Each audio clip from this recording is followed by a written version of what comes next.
Welcome to Light and Love, where we help you find the essence of you. Woo! Season 2, episode 7. Oh my gosh. Guess what? I'm so happy to be here. It feels weird today. It's a little quiet today. The vibe is a little different for some reason. I'm not sure why, but today's episode is going to be about limiting beliefs. I touched on this in the last episode a little bit, but I want to dig deeper because I found that these are something that really hindered my progress. It's still something I struggle with, I deal with. Actually, let me change my language right there. Still something I deal with. These are things that are conditioned into us, so they're not your fault. We all deal with them. And again, we're talking about limiting beliefs. So today, I'm going to go over an overview. We're going to go over what are limiting beliefs, causes of limiting beliefs, how to identify your limiting beliefs, and how to overcome them. And then, just some final thoughts from me. So I want to open it with a quote that I think is so true. And like I said, these things have hindered my progress, my growth, and I've really worked hard to identify them, like we're going to go over in this episode. So I hope this episode will help you guys as well with your own. And this is by Louise Hay, and it's, if you accept a limiting belief, it will become a truth for you. And that is exactly right. Once you accept something to be true, whether it is or not, it will be true to you, and that is with all things. And that is how important your thoughts are, your beliefs are, because they create your world. They create the world you're living in. So what are limiting beliefs? Like, what the heck is a limiting belief? A limiting belief is something you believe to be true that limits you in some way. They can be about yourself, they can be about others, they can be about the world. So this all starts when you're young. So when you're young, you're fearless. We're all pretty fearless when we're young. We like to try a bunch of things, do a bunch of things. We don't like to be told no. And if we are told no, we do it anyways. You see kids do this all the time. Just super brave, fearless, rowdy little buggers. But as you grow up, there starts to be a list of rules that you should and shouldn't do, and they begin to be placed on you obviously by your family. That's the number one place they come from, and then at school and society. So we start to get all these things are told to us that no, you can't do this, you shouldn't do that, you can't do that, I wouldn't do that, if you do that you're going to be this, like all of those things are being told to us once we start getting older, because we have to behave and follow the rules. So we begin to adopt these rules, as Vishen, the author of Being Extraordinary is a Choice, calls them, and that is bullshit rules. And we take on these rules in order to simplify our understanding of the world. So, once someone has told us something, especially when we're young, we're super impressionable. And if it's an adult, if it's an authority figure, we tend to believe that it's true. So once someone tells us something, we kind of take it on as a belief, So these rules that are placed onto us, that whether or not they're true, they become our limiting beliefs, and they hold us back from our full potential. That is the reason why they're so detrimental to us, is because they're really holding us back from so much potential. These freaking little beliefs are holding us back from potential, all because someone when we were younger told us not to do something, we couldn't do something, we shouldn't do something. And so a personal example would be, like, a limiting belief would be, I'm socially awkward.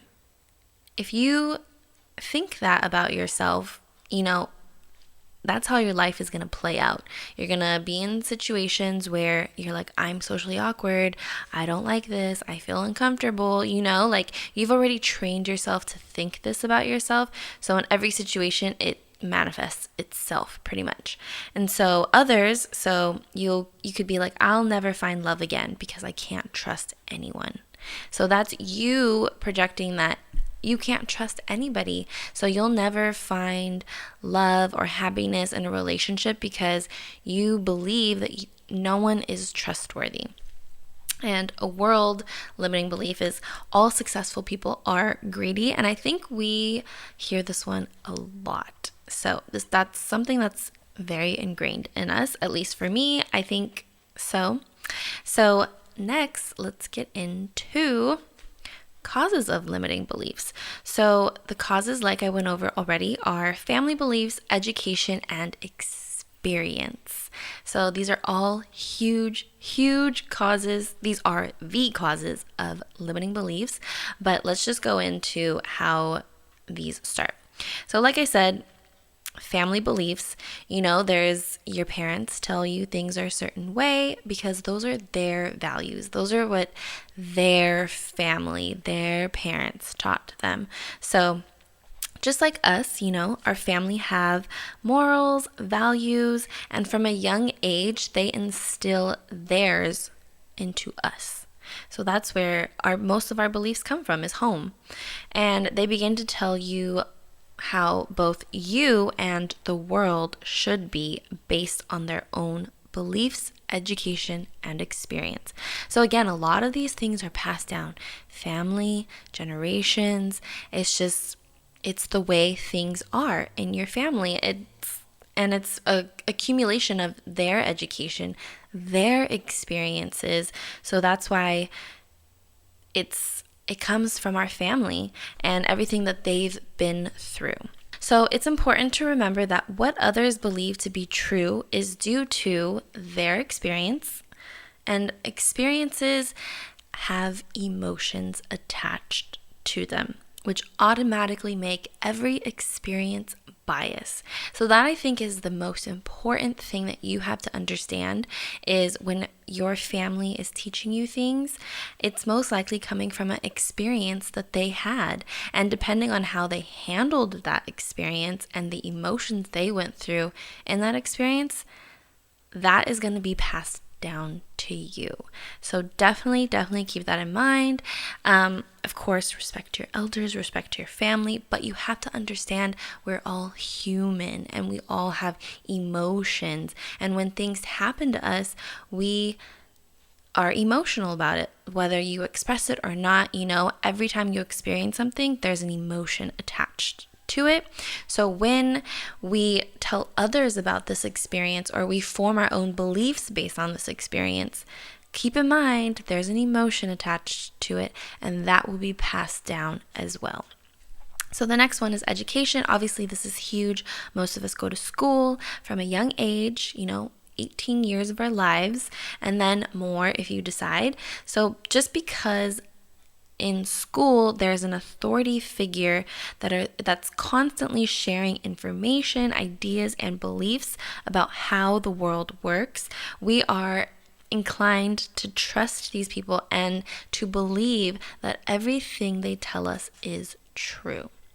And this is another huge thing. I think the family beliefs is so important, and it's going to relate to the next one as well. But education is something where education is bias.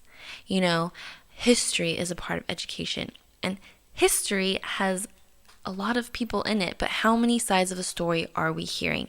So you really have to learn to understand that a lot of the times information that we are given is bias. So it is not always correct, and it's just automatically passed down to us because that's what we do. We teach the people we love. Some people become teachers because they want to help people, but everything we've been told is not the one all be all truth. So you really have to understand that, but it's hard because at a young age, we trust people who are teachers, parents, adults. That's how we're taught. We're taught to trust people who are older than us, but that is not always our best bet. So you really have to understand, how you learned, what you learned when you were younger, so you can assess these now. So the next one, which is super important and it ties straight back into family beliefs, is experience. And every time we experience something, we draw our own conclusion about what happened, as well as an emotion that is tied to it. But I think the piece that's missing that people need to understand is the emotion attached to that experience. And our emotions are our guidance system. We really depend on them. We base a lot of our reactions off of them. And for some people, if you're not as emotionally intelligent, some experiences can be way worse for you than it would be somebody else. So it's just like somebody telling you about a test they did. Their experience with it was super hard, so they scare you and you believe that the test is really hard because this person who just did it, who experienced it, it was really hard for them. But you have to remember there's so many factors why it could have been hard to this person. Did they study? Did they, like all of those things, and then they're upset that it was hard, so then they tell you, and that becomes your belief. You're convinced already that this test is going to be hard because someone else told you because they just took the test. So, everyone's experiences are so different. If we were all to experience the same thing, we're all going to have very different emotions about it. So you have to remember when someone is teaching you from their experience, you have to kind of see the underlying emotion that they have with that experience and try not to attach to that part of the experience. So I think that's the most important takeaway from this part, is to understand the emotion attached to the experience, because we can easily attach to someone else's emotion. Like when someone tells you a story, and most of the time we cling on to negativity. Negative emotions are the most remembered. So just keep that in mind. But when a family member tells you a story about someone in the family and they're upset and they dislike this person, and that doesn't have to be your experience. It doesn't have to be your feeling. You have to remember they have feelings about it. They went through something. So just make sure that you're not attaching to that person's feelings as well. I hope that made sense to you guys, because I really feel like that's the biggest takeaway from experience and how we learn. We really cling on to emotions, but I think it's really good to be able to assess what the emotions are. So how to identify limiting beliefs? Time to assess yourself and use your self-awareness to dig really deep. So identify your beliefs. Before you find your limiting beliefs, you need to figure out what your general beliefs are. In the following categories, normally finances, family, health, and relationships. Most of us have general beliefs about each of those things. So you really kind of have to identify, how do you feel about family? And how you feel about family is going to be based off of how your family is, what you've experienced in your family. Are your parents separated? Are they together? Are they together but they fight? There's so many experiences just in that one category. So you have to figure out how you feel about family. What does family mean to you? And then also relationships. What have relationships been like for you? What do you believe to be true about relationships? How are your finances? How do you feel about finances? What do you know about finances? Really assess what you think about all these categories in your life, just your core belief. Try not to go too deep into the emotion, just what you think right off the top of your head about each of these categories. And then you're going to want to assess your behavior. So I hate to break it to you, but we all have toxic behavior. Toxic sounds so toxic, but it's just, we're not perfect. We're not good all the time. We do things that aren't the best for us or for others. Really assess your behavior and look back on your toxic behaviors, and you might find that the underlying cause for that toxic behavior is a limiting belief. So you really have to find times where you were the one with toxic behavior. And for me, I think it's really easy to identify this in relationships because it happens a lot. That's the most common place where I see toxic behavior is relationships. So say you're one of those people who always goes through your significant other's phone, whether or not they let you go through it. That is a toxic trait. We will discuss that at another time, but that is toxic behavior. And you do this because you possess the belief, the limiting belief, that no one can be trusted. So going through your significant other's phone, yes, that is a toxic behavior, and that really shows that you don't trust the person. And maybe not just the person, but people in general. But that person is the closest to you, easy access for you to do that. So that right there is how you can identify a limiting belief. And in a relationship, it could be you don't trust people. And then next, which is the most important, is write down areas where you feel challenged. So when you talk about general beliefs like finances, family, relationships, if you notice recurring challenges in certain area of your life, this could indicate a limiting belief. So as you go through each challenge, you have to make a note of which of your beliefs pertain to that challenge. So if you're always struggling to make enough money, you may uncover that how you think about money and how accessible it is to you. So say you're always having trouble with money and relationships. There probably is an underlying limiting belief to both of those things. So if you always have a hard time with money, maybe you believe you're undeserving of money, or you don't have access to money. If you're always having a problem with relationships, there's 1,000,001 reasons why this could be, but a core one is trust. So that is a great way to kind of identify maybe where you're having limiting beliefs in your life. Is where are you struggling? Which part of your life are you struggling with? And all of us struggle somewhere. So obviously it's totally normal. This is a really good assessment for you to kind of find the problem so you can find a solution. So don't be scared of finding something wrong, finding problems. Never be scared of that, because once you can identify it, I feel like then the next step is to find a solution to the problem. And then let's go over how to overcome limiting beliefs. So first you need to challenge your beliefs by becoming the best version of you. And I feel like what I'm going to go over next are ways that you can really help yourself in this process of becoming the best version of yourself. So first, change your habits. It's so simple, change your habits, but it's so hard to do. So hard. Like I always say, we get so comfortable in the positions we're in, where we're at in life, that changing habits is hard. Like, we like to be comfortable, and changing your habits around is going to make you very uncomfortable. It's going to make you work harder than you're used to. So that is, I believe, truly the first step in getting yourself out of a limiting belief.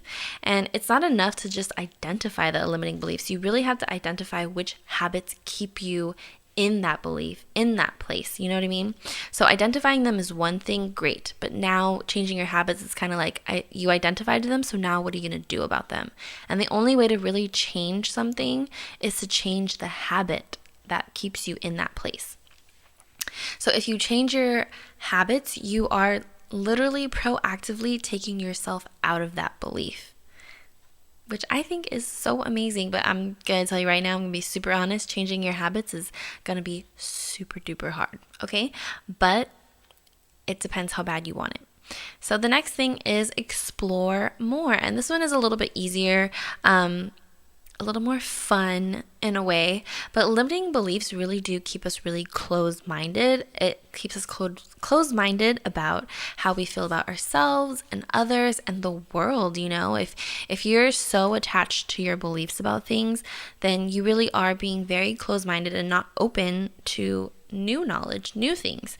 So exploring, hanging out with people from different backgrounds is a great way, or even just like studying other cultures, other, religions, just something out of the norm for you, something that's different from your background. I would say travel. Right now, traveling isn't at the top of everybody's list, but if you can travel to other countries and learn about other cultures, that would be another amazing way to really expand your mind, expand your beliefs. But like I said, since we can't really travel, that's why I suggested, learning about other cultures through books, through movies, through, documentaries and stuff. Just going outside of what you're used to will help you expand your mind and your beliefs. And then another really, really good one is positive affirmations. So having limiting beliefs puts us in a place of low confidence in different areas of our life, and the limiting thoughts we have about ourselves, most of the time we don't think them to be true about other people, but for some reason we feel like they're true to us. So I think give yourself affirmations that align with who you want to be, which is the best version of yourself. If you believe what you want is possible for others, then you have to understand that it's also possible for you. So you need to work on your confidence through positive statements about yourself, whether it's the you now or the future you, the best you. So you really need to align your thoughts with the person that you want to be. And I think what really helps is sometimes we believe we can't do something, it's not possible, but we have to challenge that belief by already understanding that if we think other people can do it, then there's no reason that we can't do it. If it's been done before, there's no reason you can't do it. I forgot how that quote goes, but I think that's so true. Like if you've seen something be done, then that means it's absolutely possible. It's just about you raising your confidence and thinking that you too can do it. So just understanding that it is possible will help get you to align yourself with that thought. So maybe you think it's possible for others, but not yourself. Just really understand, if it's possible for other people, then it is surely possible for you. So now it's time to get affirmations together of who the person that you want to be.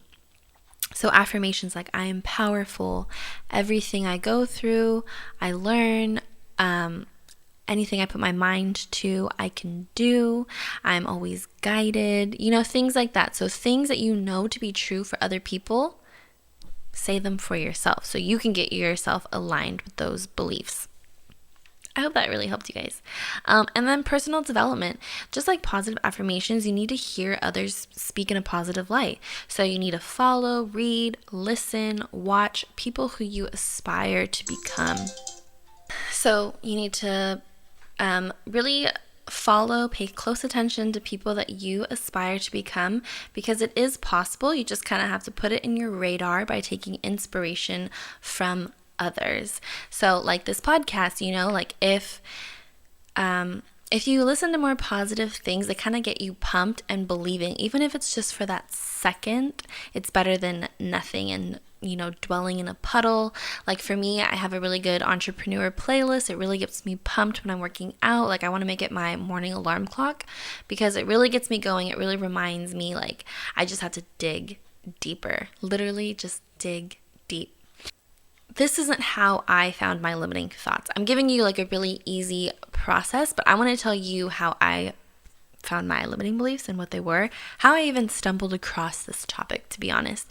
So when I started freelancing full time and all the way until now, because like I said, I still deal with these things, but I started to notice like a pattern with my consistency and things, giving up too easily, kind of like avoiding things, taking too many breaks, really taking too many breaks and not being consistent. And I started to wonder like, why can't I just be consistent? Like, what is wrong with me? Why can't I be consistent? Like, why do I have to have A, B, C, D lined up before F can happen? Obviously in alphabet you need those things, but you know what I mean? Like I just kept giving myself excuses as to why things weren't happening.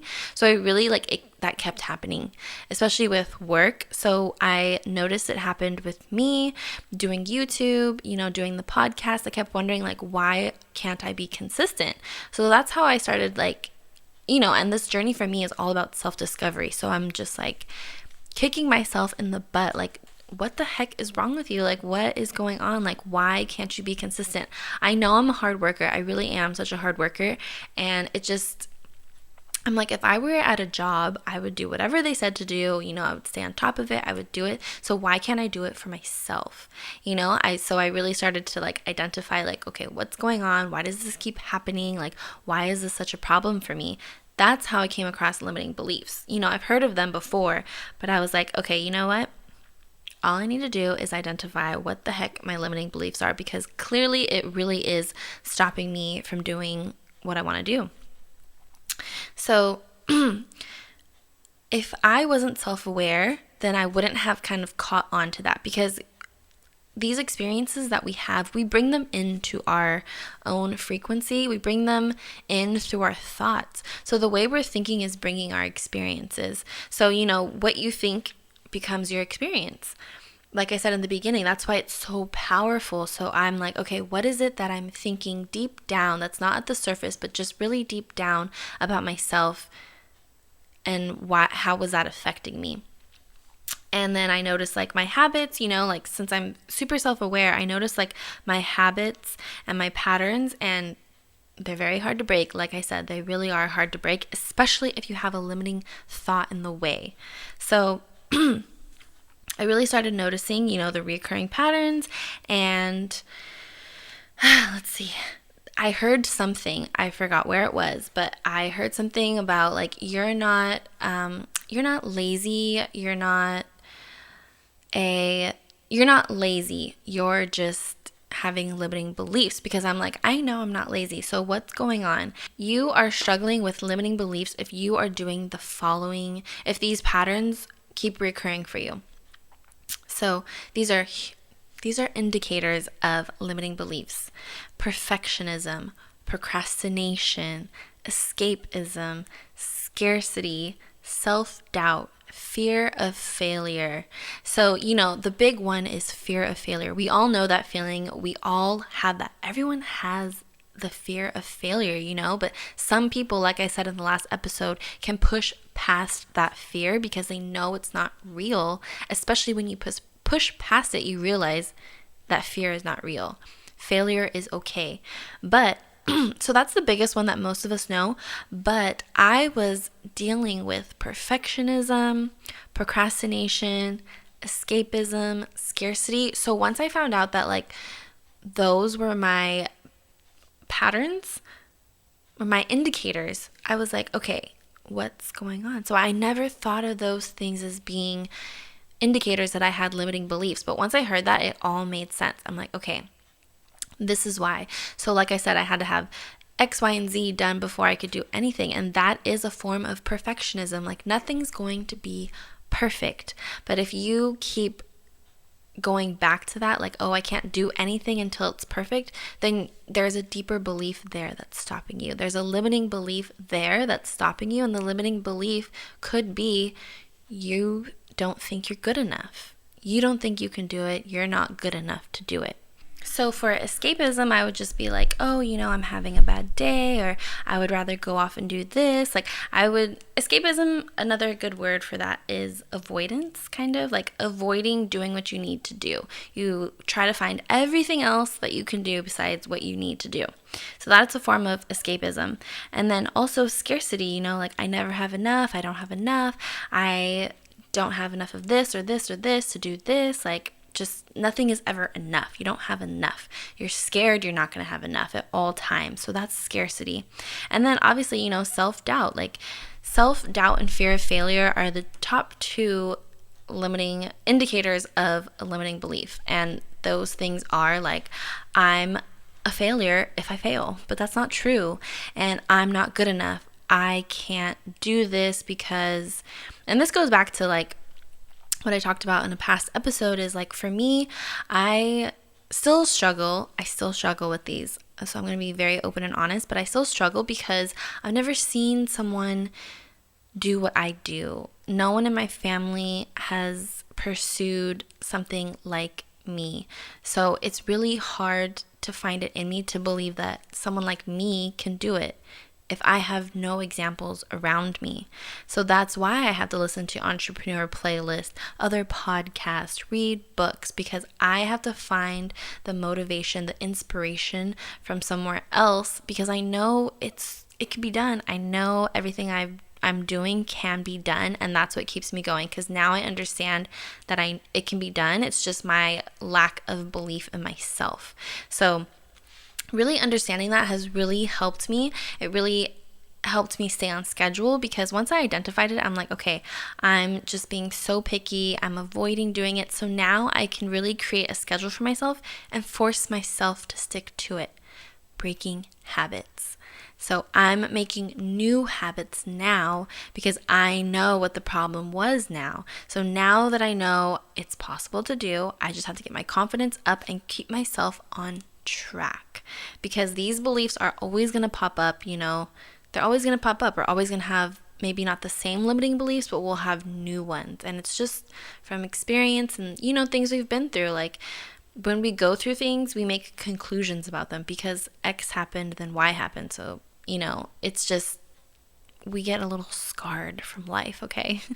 But if you deal with any of those things, then it's definitely, chances are that you do, because we all deal with those things. It's time to start digging deeper into why you turn to these patterns and when.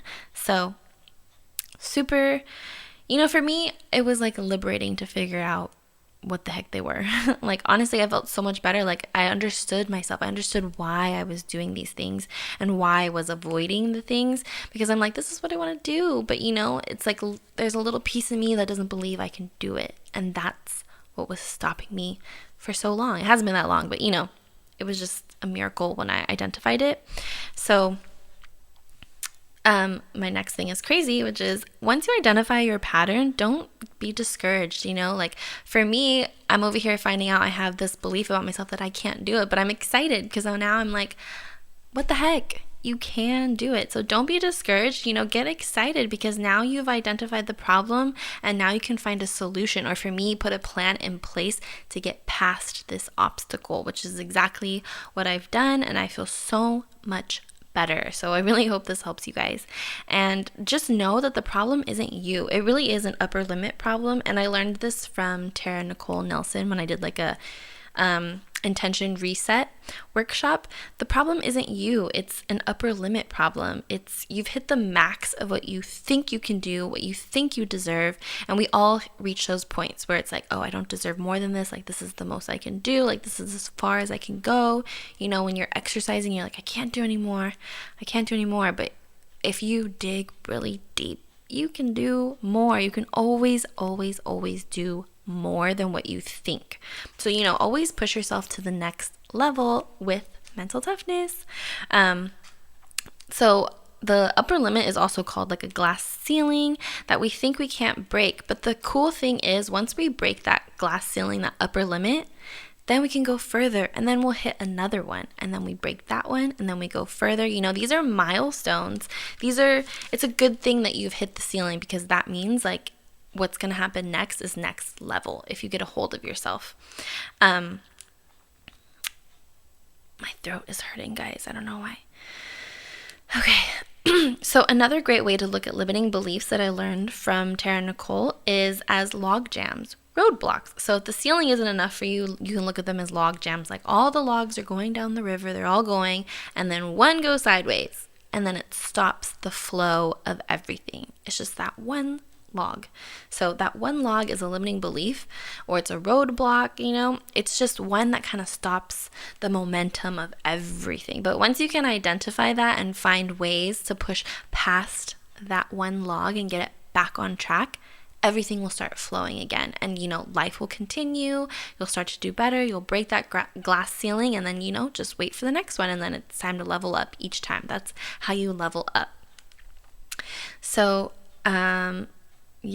you just really need to break the cycle, which is limiting beliefs, lack of action, and poor results. That really is a cycle. It's a cycle. And if you don't identify it, you don't identify them, it'll keep happening over and over and over. So that's something I still struggle with. I'm still trying to break my glass ceiling, as I just said, but I definitely think it's helped me understanding what they are and putting a plan in place, putting new habits in place to counteract these beliefs. So I really hope you guys enjoyed this episode. I know it was really structured, so definitely let me know what you think about that. I appreciate the DMs, the direct messages on Instagram so much from you guys. A lot of people I've never met, I don't know, so it seriously warms my heart getting those messages. It really keeps me going. But if you guys could do me a huge favor, if you're listening on Apple Podcasts, if you could leave a review and a comment, or a review, a star review, and a comment. That would really help me so much. For me, the podcast is I don't promote it super, super heavy. I'm going to start, but for now, it's just for me and for whoever needs it. And I know the universe will find a way to get it to whoever needs it, which I think is so beautiful. But some reviews, comments would really help the podcast. And the light went out. Just follow us on Instagram, Twitter, Facebook at Light and Love Podcast. Also, on YouTube. But the Twitter is Light and Love Po1. And I will see you guys in the next episode. Thank you so much, which will actually be the season finale, not including the bonus episodes. So I will see you there. Bye. Thanks for listening. See you guys next week for another episode of Light and Love.